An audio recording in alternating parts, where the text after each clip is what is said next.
안녕하십니까. 문학과 과학을 사랑하는 사람들의 세상 사는 이야기입니다. 오늘 민주당 허영, 김수홍 의원이 윤 정부가 45년 만에 최대 폭락한 쌀값 대책을 해결하라, 이런 주제로 말씀드릴까 합니다. 쌀값 문제는 대단히 심각합니다.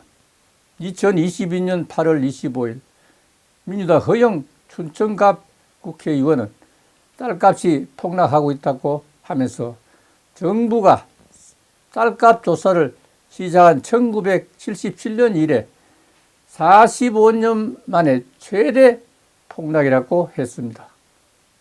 문재인 정부는 쌀 가격 안정을 위해서 총 3,423억 원을 투자했습니다. 그 결과 벼 재배 면적은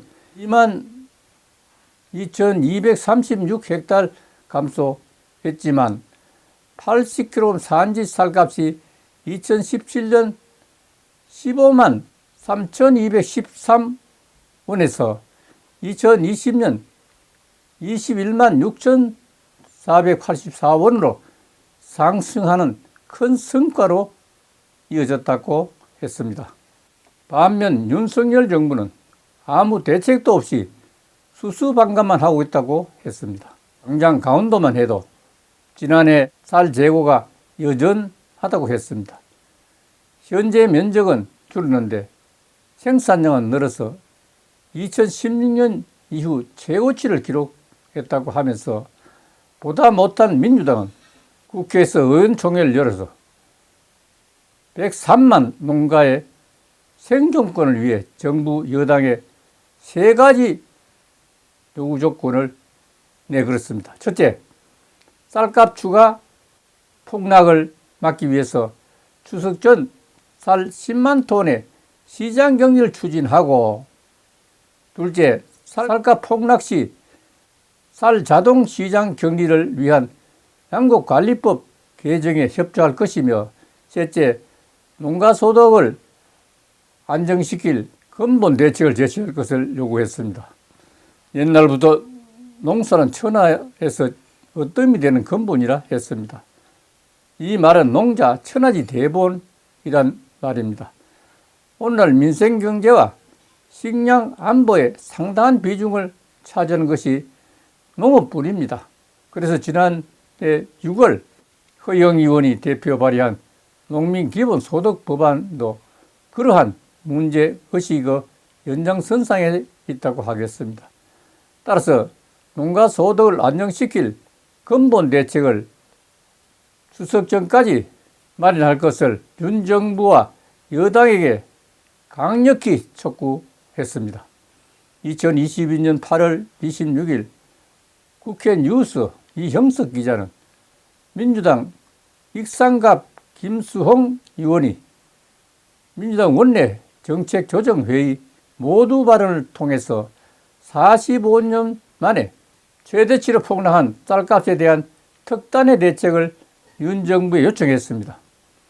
작년 말부터 본격적으로 하락하기 시작한 쌀값은 최근 폭락을 거듭하고 있는 가운데 20kg 산지 쌀값은 작년 대비 25%나 하락한 42,000원대를 기록하고 있으며, 수확철 감안하면 향후 하락세가 지속될 전망이라고 밝히면서 이같이 주문했습니다. 무엇보다 김수홍 의원은 정부 아니란 태도에 대해서 유감을 표시했습니다.